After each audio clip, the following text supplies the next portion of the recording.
started? Okay.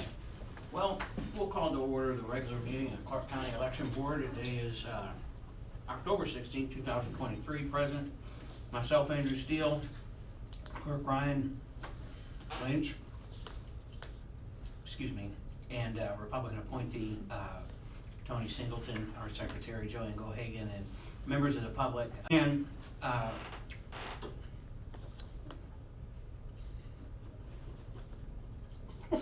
sorry. Are you gonna choke? Do you need like a Heimlich? No. Are you alright?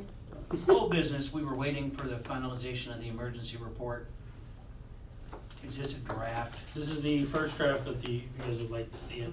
This is the first draft of the emergency plan that was given to me from Gavin Hebner, the director of Clark County EMA.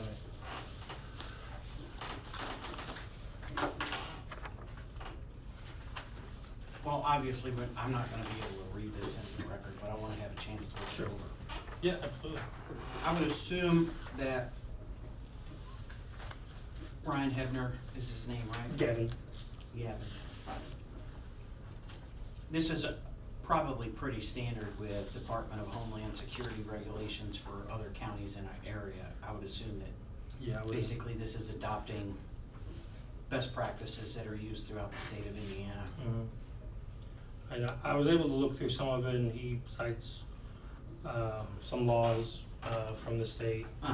So he seems he did a very good job. Yep. I'll look forward to reviewing it. I think probably if we meet before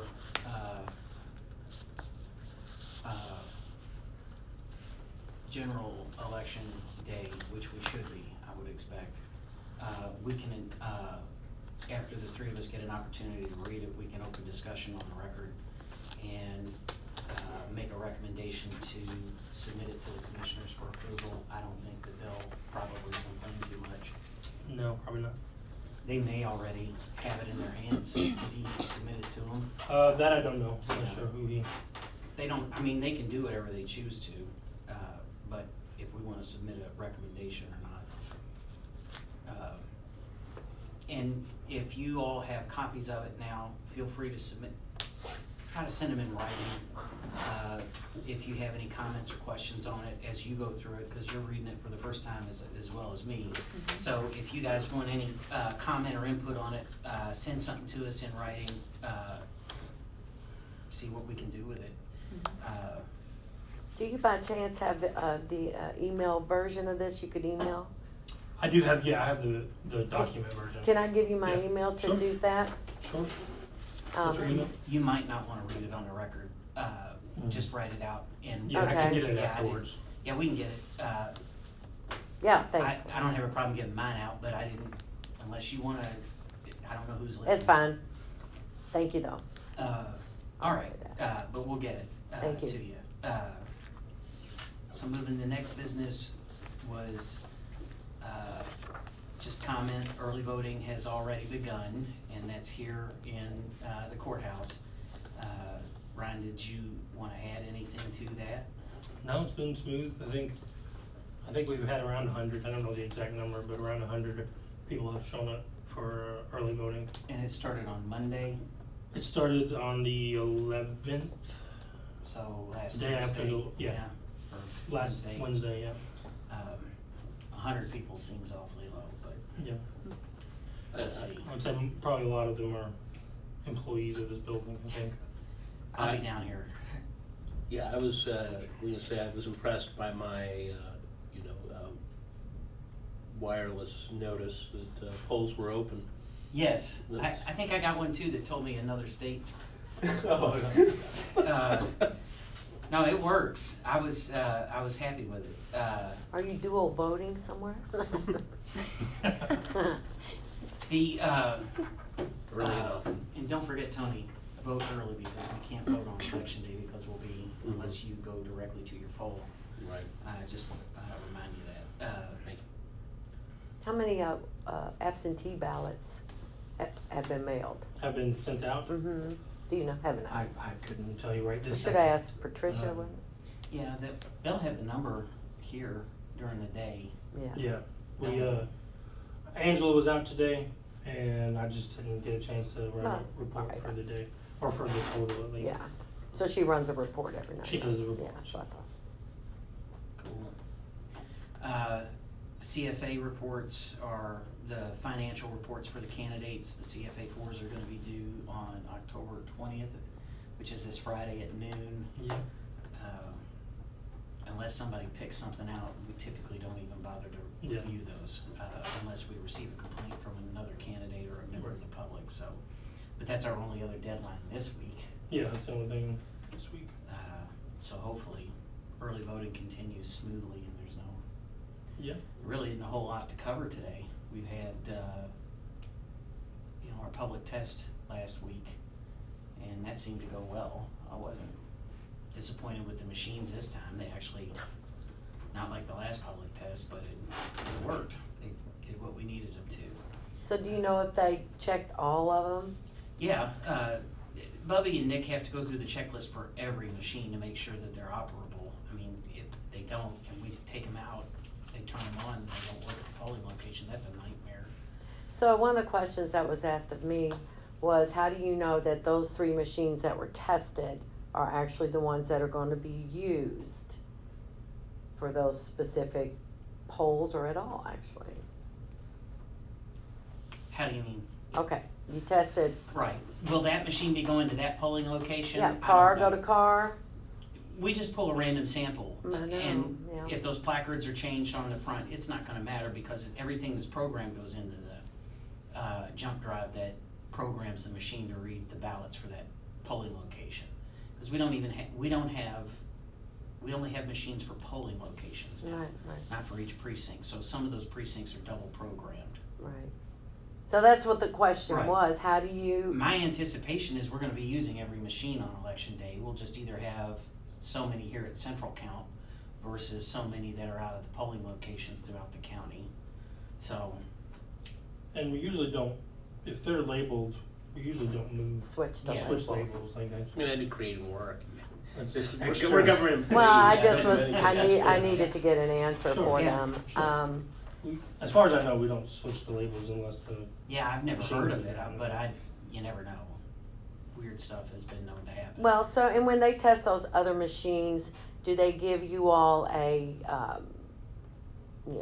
status? They all tested great? I would expect that we would be told if they didn't Otherwise? work. Yeah. Right, and, they haven't advised us that there's a problem. Usually, Club is pretty good about that. I mean, last year was a classic example, is that when we started feeding them and they weren't reading correctly, it's like, we realized that those chips had been, the jump drives had been programmed incorrectly. There was nothing we could do about it. That was an ES&S screw Yeah. up, so. So the fact that you haven't heard, you assume? I'm relying, yeah, I mean, they're our employees, they're contracted for us to tell us what they see, and Bub and Nick are usually pretty good about being vocal with problems that they see. Okay, I'm just following through. No, yeah, totally. Sure. I hope I answer it correctly, or I think you at did. least give you some kind of information about how our process works. Mhm. I'm gonna assume that no news is good news, and that if it's working, there's no reason to. And they would have already done it by now, probably. Oh, yeah. Well, I mean, I don't know if you've seen them, Yeah. or they've been down there, or. Yeah. I mean, we're still, 3 weeks away from the election, but we've already started open early voting, so, I mean, they're gonna be wrapping it up if they haven't finished it already. I mean, remember, it's their part-time work, so they have their regular day jobs, and then the two of them work together either on the Coordinate. weekends or, evenings to come and do that. But, yeah, I would expect that if it's gotta be done within the next week or so. Well, I'm gonna Because they're request. Yeah, they're gonna they'll send those out before. And so the machines will be placed at the polling locations, I guess the week before, the weekend before, so that when the ballots go out with the poll workers, that's when they'll be turned on and everything will be set up by the poll workers. They've already gone through the checklist and started them up. They check, isn't that part of the process when they open the polls, they first check the Oh, trays yeah. and all that to Yeah. make sure they're empty? Yeah, well, they have to run a zero tape to start. And so, I mean, if Nick and Bub run a zero tape and there's nothing on it, and then they go to turn it on, the first indication that there's a problem is it doesn't run a zero tape. Either it doesn't run a tape or the tape's incorrect. So, you know, our poll workers, the inspectors and the judges are gonna be the ones that see on election day if there's a problem. Yeah, checking the tape and then checking the bins. Yeah. At that point, we're good to go. So do they, when they deliver those, machines to the polls, and I'm not sure, you know, they, Right. I thought they did it the weekend before. Usually, yeah. Usually, yeah. So when they do deliver the machines, at that same time, do they deliver the ballots, or the ballots go with ballots the go poll with the workers? Right, and the Okay. poll workers will pick up their equipment and their supplies Friday and Early- Saturday, Hopefully. That's- hopefully. Yeah, and sometimes there's stragglers, Yeah. because it's ultimately the inspector's first priority to make sure that it's done, but to take them to the polling location and get it set up, usually we try to get it done the night before, so that the inspector and the judge are there together and checking the equipment, making sure everything's set up, and that they can lock the equipment so that when they come back in the morning, all they gotta do is unlock it. Cause even if it's sitting in the lobby at a school or in the gym, it's locked. Unless somebody beat it, they're not gonna be able to necessarily open the thing up, or they wouldn't even know what to do with it once they got inside of it, but. Most of the polling places have like a office that they designate that's locked, and Yeah. or a closet or something that's that's locked away from, at least all the ones that I've been to, they Right. have a office or closet or somewhere that they lock it away. Well, it's there. So as far as testing the rest of the machines though, that's not like a record that somebody could request. Like you all don't really keep documents about all the No, machines I being don't think we tested. do. And then last time I think we also said you all don't necessarily fill out like incident reports or any kind of report when a machine does malfunction on election day to where Well, it on could be election tracked. day, because we have open lines, so if there's a problem, people are constantly, if there's any kind of issue with the machine, they're calling us.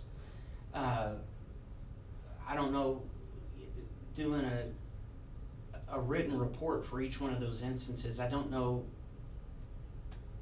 how we would I just don't know how we'd have time to do it. Because usually, if anybody's working here, we're fielding phone calls and we're also going to each of the locations. I'm not fully trained on the machine to fix it, but I've shown up at the location and walked through the process of let's power it down, let's turn it back on, and see if the Wi-Fi is connecting and blah, blah, blah. And, you know, we can, limited, do fixes, but at the same time, you know, if it's something where we gotta wait for Bubby and Nick to come and restore it, then somebody's gonna have to sit there. But typically, you know, if there's a major problem, you know, I have in the past asked our inspectors and judges to write down, just put something down in paper so that we've got it, so that we can deal with it in the meeting afterwards.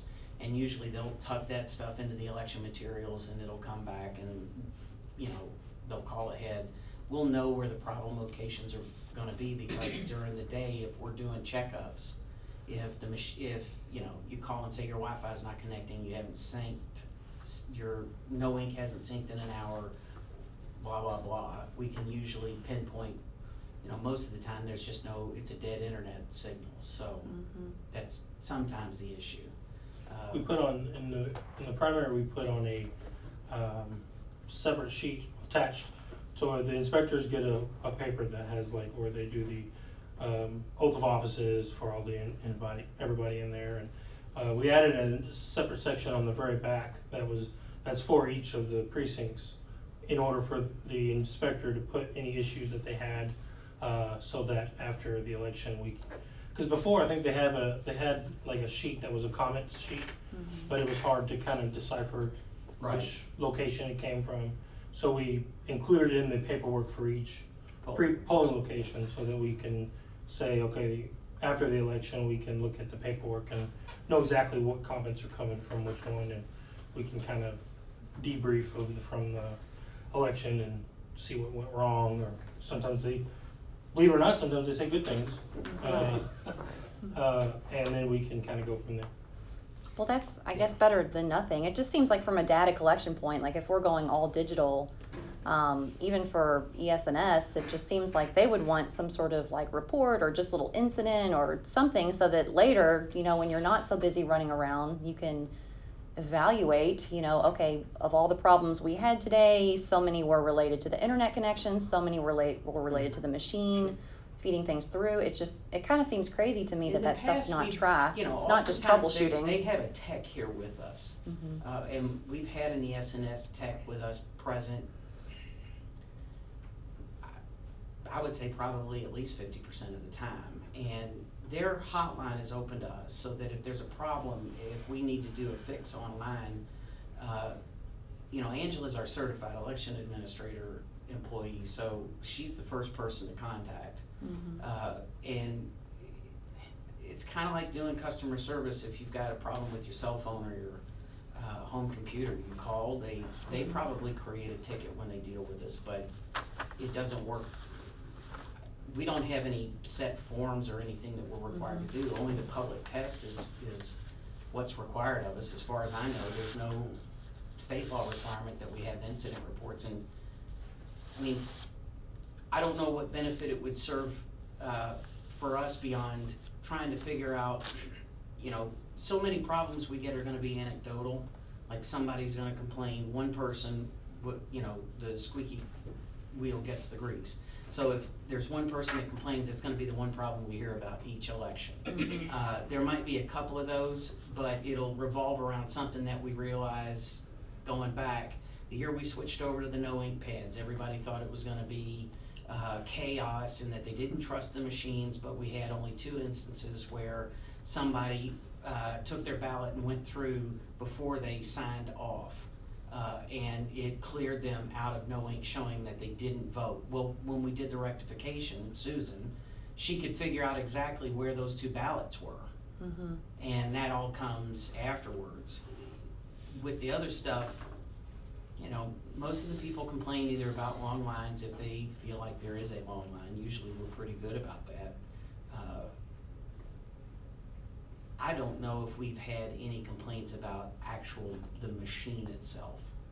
I mean, most of the time, you all saw in the test, it spits it back out if it doesn't read, and the general public and even the poll workers, it's mostly the extent of what they'll understand about how it operates.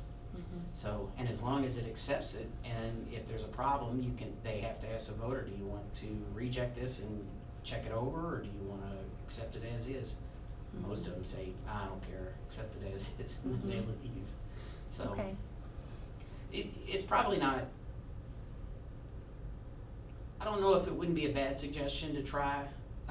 I just don't know where we could work it into our process yet, if we wanted to do something like that, because we could send materials out with election workers, but we're down to having 16-year-olds work. So how many people during election day even stop to even care?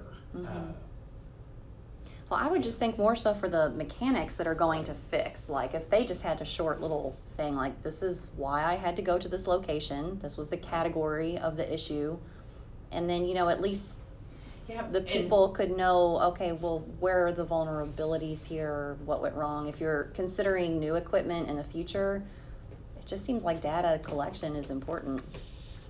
Well, like the wireless issues, maybe like at Jeff High, to know that that's going to occur, likely, and that should be noted in that material somewhere for the judge or inspector, so they don't freak. That's probably not a bad You know what I'm saying? Little things like that, because, you're not gonna be here forever, maybe, at least 2 terms, whatever. But I'm just saying, it's these machines depending, and then next year, which it's gonna be a lot big of year, our poll we need workers to know are that. regulars. Yeah, but we want to get new people in, and then We like you always said, do. yeah, and then the younger people. So it's just something good, like Caitlin, you were suggesting. I think that's a good data point to put in specifics, if, because this is an election where there's gonna be more time to write down Yeah. incidentals, that maybe occur, especially with like the connectivity and stuff. they're at that location. Because locations probably aren't gonna change, maybe, you know. And we can address it. Training starts next week. Are you having it here, or? No, we have the training at, the Oh, Ellis. Ken Ellis, The Ken Ellis Center, yeah. yeah. While we're on that, do you have a time and date? Yeah, Dude, they are,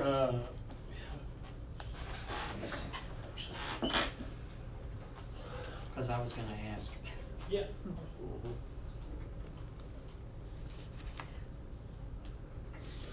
You know, it's not gonna be a super busy election this time. Boy, everybody's got haircuts. The way that we do it is we have, What? I didn't. 2 trainings for each position that we do. And we usually only try to get, if you're a clerk, you go to the clerk training, you don't go to the inspector training, because then you get confused, and so we try to, you know. So anyway, so we've got clerk training on Tuesday, October 24th, and Wednesday, November 1st. Our judges training is Wednesday, October 25th, which is my birthday, by the way, and Thursday, November 2nd. And then our inspector training is Thursday, October 26th, and Monday, October 30th. And these are from, we say 6 to 8, usually only lasts about an hour, maybe an hour and 15. What was the inspectors on Monday, November? The inspectors are Thursday, October 26th, and Monday, October 30th. Oh, yeah, okay, that makes sense. 6 to 8. 6 days at Ken Ellis. That's correct.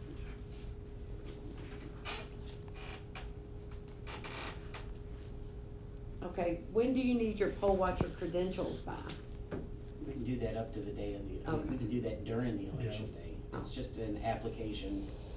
You know, the parties are gonna get their numbers to us and we'll sign off on, you know, a blank sheet. Okay. And as they come in, we need credentials for this person, this person, this person, they can run it here and come and pick it up. Okay. That way we don't hand sign every one of those credentials. Okay. All right. Android has decided to update at this exact moment. Can I ask a question? Go ahead. I sent you all an email and I have not gotten any response. And it was just about the 2 vulnerabilities test and an article about NoInc. I started to read that, and I'm still processing it. Let me go back and look and see. Did everybody get an email on that? We sent, Well- we sent to the, Yeah. Oh. to the, I've been trying to find time in order to look through it. And I know you all have been busy. Okay. I was just wondering. I did read it, and some of the sources are Breitbart.com, not reputable, not news. One of the authors, it was, when there's no attribution and no citation, it's extremely difficult to vet or verify anything that this guy was saying. But that's not to say that I wasn't gonna try. I just did not find his basic supposition or position or the arguments he was making. I couldn't find, after searching it, anything that verified what the guy was saying. So I'm sitting there going to myself, either he's talking out of his rear end and making this up, or there's something that is just a big blank that nobody knows about that this guy does. So You mean as far as the person who submitted the exhibits for the lawsuit that testified? but I didn't have any other information about the lawsuit, is what was in the, and that's part of what I'm talking about, is if there's more stuff for me to look at, I didn't see it. Okay. And starting to try to read, because I've got it. I'm not ready for hot weather, or, you know, heat. Basically, I could see that there was some kind of report that was submitted. And, but it didn't give any real citation, didn't give any real information to follow up on, or where I could read more of what the context of it was. Well, I think the basic. necessarily it diminishes its persuasiveness. Okay. Well, I think the point of it was not to persuade. It really was just, anybody can look up that company, tell it, they can confirm like where that company is and who owns it. So I guess the question is, do our machines have the Telit 4G modems embedded? And if so, can ES&S assure us that they are free from malware? And can it allow undetected access to the internet? So even though we can't, verify the validity or whatever of the person who wrote that original question, that is something that ES&S should be able to address if you all do not know the answer. If the question's legitimate, that's the issue that I'm trying to come up with. Mm-hmm. Is I can say, I just don't believe you a million times. And if I repeat it to myself enough times, I'll believe that I just don't believe you. Mm-hmm. If the person that's asking the question is literally making up questions, Mm-hmm. if ES&S certifies to us that the machines work, that they're secure to the extent that they're not going to be hackable, they're encrypted point to point, so on and so forth. Mm-hmm. The information that they're going to be able to give to us is going to be probably nothing more than what they would put in their standard sales pitch. Mm-hmm. So, Or it could be a question for VStop, because they know, They are the ones that. they went would through know all the system. different components, that are involved in that specific hardware. So I could address questions probably more specifically about that to them. Yeah, you may even be able to find, I don't know where it is, I'd have to look. You can find the actual components. You could actually tear apart, you can't look at the proprietary information on it, but you can actually look at the components. I'll see if I can find it. yeah, I don't foresee us doing any of that here. No, that would be a definite question, for VStop's team. So that's part of the job. Is to You go could through all get the- that answer from Mhm. them. Right. all that stuff in the certification process. Mm-hmm. Yeah. Because, yeah, I think that is true. Okay. It's not. But our mechanic here cannot go through the machine and like look for specific parts. Like they can't go through and No. No. they're not Take really it allowed to apart. touch them to a certain degree. No. It has to And- be ES&S. And yeah, and most of that stuff's going to be proprietary anyway, regardless of Mhm. the company you're using. I mean, warranty void if seal is broken. So if you Mhm. pop that thing, I don't know how many moving parts besides the rollers and the feeder that's going to be in there anyway. Mm-hmm. They're called Those are not- mechanics yeah. because from the old days, when it was actually a machine. Mm-hmm. But they don't have access to the internal workings of the modem and stuff anyway. No. There's, if they even tried, I think our contract states that it would be null and void. Yeah, We would have an issue I with think our we'd have a real contract problem trying to get with the our money back. ES&S. And then, Broken. and they're not tested by any third party though either. So really, whatever they're telling us is what we Well, have to but- believe. The election board isn't the government. Mm-hmm. So, I mean, elections are the sovereign responsibility of the people, and I sit here as a representative of the people. I don't represent the government. The government is simply facilitated by what we do. They're gonna provide the funding because it's a necessary function, but I'm not a government employee in the sense when I'm sitting here. And nothing that we do is a mandate from the government. They create the laws that we enforce, but at the same time, it's the people's function to run the elections. And Mhm. partly the thing that you find frustrating is we can't get enough people to show up and work. It's not mandated that you have to go. People get out of jury duty too. So, in the sense that there's a quote third party that reviews it, yeah, it's the three of us that help set the policy for how the elections are run for the whole county. And you're here, so I mean, it takes, everybody's gonna have input on that, and it's, I don't wanna be cynical about it, but I don't think that, the government could, hoodwink us all so easily. I mean, it's fool some of the people some of the time, fool some of the people all the time, but not all the people all the time type thing. Mm-hmm. And, for the most part with these machines, I've been satisfied with the work that they've done, even with the DS200 being as new as it is, or M200. SDS. Uh, And they're actually older machines. Right. I mean, they're older. They're new to us, but they're actually. Yeah, I mean, and the ones we had before were 20-year-old technology, and the ones before those were 40-year-old technology. Nobody's ever going to give Clark County high marks for trying to stay on the cutting edge of technology.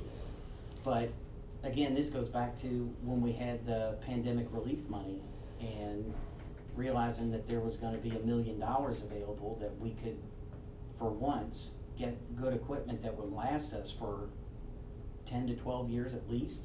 You know, in reality, you know, all we're doing, all you all specifically are doing, is going by what VSTOP and the Indiana Election Commission recommends. You can't, you know, they look at what they look at, and VSTOP does what they do, and in reality, you can only purchase the machines that they credential and Right. allow you to purchase. So But I don't think that's going to be any different than any other 50 states that we have in the United States. It's not. But, you know, when you have people like myself, I'll speak for myself, that have done my own research. I can't get in there and look at it because I'm not VSTOP. I don't go to Ball State. I can't get on this team. Although if I could, I would. Because I want to look at it. I want to know what they're doing, and I don't like the DS200. I'm never going to like it. It's old. The technology is corruptible. My opinion, based on what I know, and I've done a lot of research over the years. In saying that, you know, my county doesn't have any option because you all already have partnered with ES&S.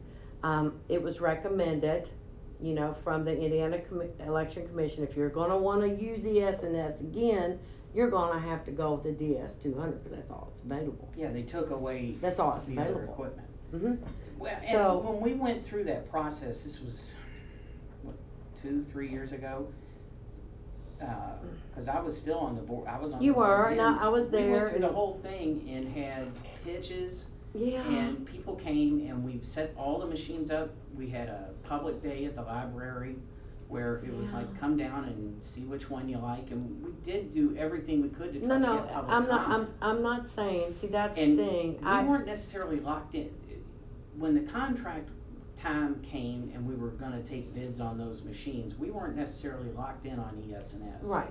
There was, you know, I'll say that when I made my recommendation to the commissioners, there was an ease of familiarity of dealing with their equipment and their people that was gonna allow us to transfer a little bit easier. But for the most part, I'll tell you, one of the machines I saw at the election administrators conference was so freaking complicated, I couldn't justify how I would ever put a voter in front of it. Yeah. It had a whole separate ticker tape that it was like imagine a stand, like what the polling stands are.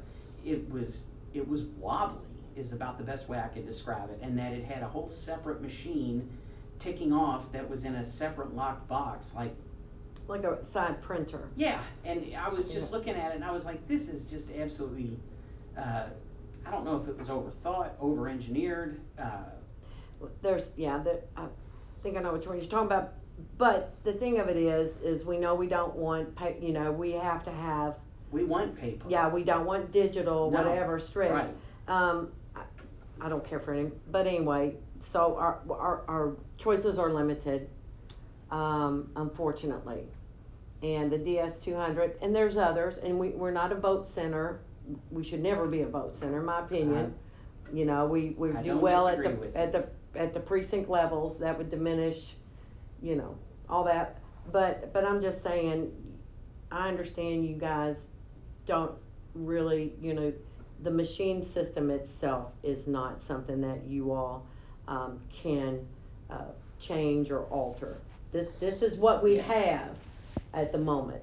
And as far as, you know, that compared to a digital, that doesn't have any tape, so, I get that, and I appreciate, you asking about that whatever it is. Mhm. But always my stance is paper, paper, paper. I agree with Paper you. ballots, paper poll books, hand counted, announced at the courthouse steps before it's transferred to the Secretary of State's office and the media. Bring it back down to total verification of ballots. But that's, I just wanna say it every time because it's the way I feel about that. Right. And I don't think I'm incorrect on it, and time will eventually tell. Or I wish we could do a post-election audit where you all can put your hands and eyes on those ballot cards. There are certain compare things that them. we're allowed to do and certain things we're just not allowed to do. And unless there's a challenge, there's nobody that's gonna be reviewing those ballots. That's why it takes a court order to. Yeah. Would to you even open support, them. would you Mm. support a change in legislation to where if the clerk and the election board calls for a hand counted I would audit approve of the a ballots? gigantic raise for everybody that was Well- involved with that, because that is it's We have an money undertaking. at the moment, for other things, but what I am asking, would you support and think about it? Maybe you won't have to, but a hand count of the actual ballots versus the thumb drive tape, which is the same thing, so you just do one, you don't do thumb drive and tape, but you could. But those versus that on all of the precincts, because that is the only thing that will quell my, I will say, upset, because, you're seeing me, and I'm not upset at the moment, but if I stop and think about it, it's not good.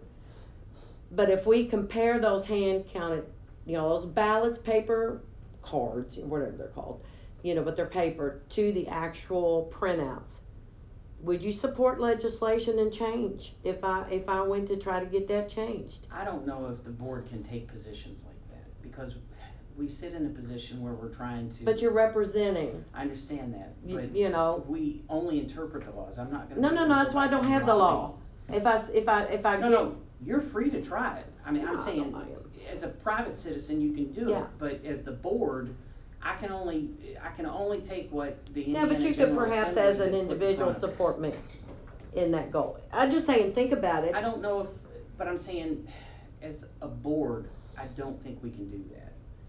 I don't think we could take any position pro or anti certain I don't know that. legislation. Just something you have to think about. Something you have to think about. For conflict reasons, I would almost guarantee that. But this is an audit, this is a verification, which we have no opportunity to do now at all. As a citizen, The I state has don't put want those in this, place but I for us, can't though. compare it. I can't make sure. I can't. What I can say is, again, and I touched on this a couple meetings ago, Mhm. of, having worked having worked in a recount, Mhm.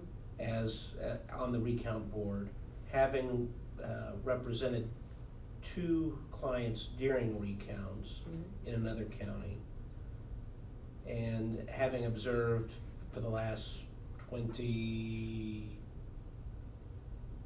where are we at?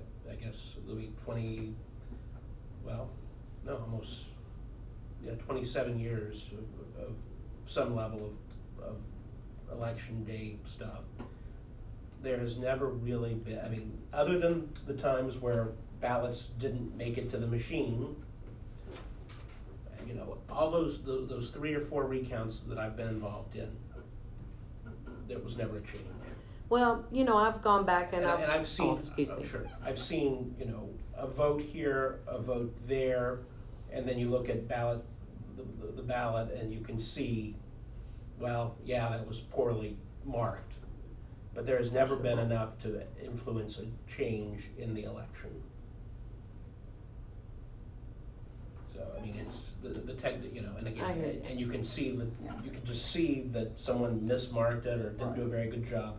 But otherwise, I've never seen one that has been. So you would say you thoroughly trust the machines? I trust the machines with the realization that that they are machines and they're, you know, that they're not perfect. And that, you know, if there is suspicion, if there's reasonable suspicion that there's a problem, if I'm a candidate and I'm hearing one thing, or you look, I mean, I am not, I'm a lawyer because I don't math. But if I were into statistics and something looked askew statistically, might be good grounds to hire a challenge. That's the other thing. It's onto the people, and it's also onto the candidates. If you're interested in running for office, if you're going to put forth the effort, and you think you're getting screwed, then by God, you should contest or challenge that result. That's really what, I mean, or the party. It's up to the parties, the people, and the candidate. If there's a problem, then if you feel like you're getting screwed, then challenge the election. Well, the people cannot. The candidates can and the party can. Right, but if you're supporting a candidate and that particular candidate or that candidate's committee doesn't, I mean, what's the point of challenging for that particular candidate anyway if they don't think they're getting screwed or, So weird, because election night with Scott Hawkins and Rita Fleming, Scott's, gonna ask for a recount and all this stuff, he said. They're gonna explore other options, but he specifically said that, and then there's nothing. And I'm like, yeah, recount would be a great time to do that. It's just one race, but it's an important race. And it wasn't done. Boggles my mind. There's a whole lot of factors, I mean. I know. And it was his choice. Yes, it was. And it was the chairman's choice. Yes, Yeah, yes, and the it recounts was. that have happened I don't sit on recount commissions. We deliver the ballots for the recount commissions. In the 3 or 4 that we've done, our results have been the ones that ultimately were correct. So the election board results came out as the predictor of who won that race. And even after they go through and do the recounts, it doesn't change. Just like Tony said, I haven't seen it change anything. Have you ever gone back and looked at the minutes of these recounts locally? I mean, you were probably involved, but it's so interesting to me, the notations that like John Perkins put about people sleeping. I understand that, but all of those people are gonna, that's all under a court supervision. Yeah. And it's a totally separate process. So interesting though. Such a great history of our county. Well, but every election. county's gonna have its own little I know. quirks. It's fun. Anyway, I don't wanna go on it. I appreciate your comments on it. Thank you for letting me express mine. I think it comes from a genuine concern, and I really do appreciate that you guys come to our meetings and ask. Again, I'm still reading that paperwork and I'm looking, and I haven't seen anything that causes me to, like, my jaw to drop, that this is oh no, how could this have gotten by us at this point? Quite frankly, the guy that writes the opinions there, he's not credible. Well, you all are our first recourse. Right. So. And that's why we're here. And let me say that I do appreciate you all being here, because if it weren't for you all, this would never have come to our attention. Yeah, It's true. So this was, I think, by far, emergency services are, well, big in his family, big in my family. So the fact that that wasn't brought before us. Well, anything can happen. Yeah, we see everything happening in the world. And cybersecurity to me is ultimately very, very important, and it failed Israel. So I just, that whole thing is another whole topic for another day. Okay, with that, I'm looking at the calendar. We have election day on the 7th, if I'm correct. Correct. And we want to meet, I would suggest probably one more time to cover any last minute issues, and then distribution day. Does anybody have any suggestions on when we can have our next meeting? Today is the 16th. So you're talking before the election? Yeah, I mean, I'm thinking that we should have one more meeting to cover any kind of outstanding issues, in case there's any absentee challenges that we need to review or anything else like that. Like, you said Monday the 30th we're having training, is that right? Correct. And that's at 6. Yeah, we did not have, yeah, that's correct. Tone, if you can meet on the 30th for 5 minutes, just to double check that we haven't got anything as we head towards, we get a report on how absentee ballots going, all of that. So that'll be an open one for us also? Oh, yeah, yeah. I'm just thinking, With that one, we gotta, unless there's a lot to talk about, we gotta be mindful of the time because of the all yes, worker training yes, at we've gotta 6 get p.m. at 6 p.m. And so, that's the only other issue that would be a constraint, is Sure. we gotta wrap it up within about a half hour, 45 minutes at the most. Going from 5 minutes to half hour to 45 minutes, point that out. What? Tony, it'll just be about 5 minutes, now Well, it's 45. Hey, I get down in it, and next thing you know, I'm thinking about all kinds of other stuff. Ooh. So we're gonna do the 30th? Yes, election board meeting 30th at 4:40, and we can cover any last minute emergencies, anything before election day, and probably address just basically, because we're gonna have that Saturday and Friday equipment distribution, the whole schmear, and so just being on call. Cool, all right. Well, with that, I'll make a motion to recess till then. Is there a second? Second. All in favor? Aye. Aye. Thank you, guys.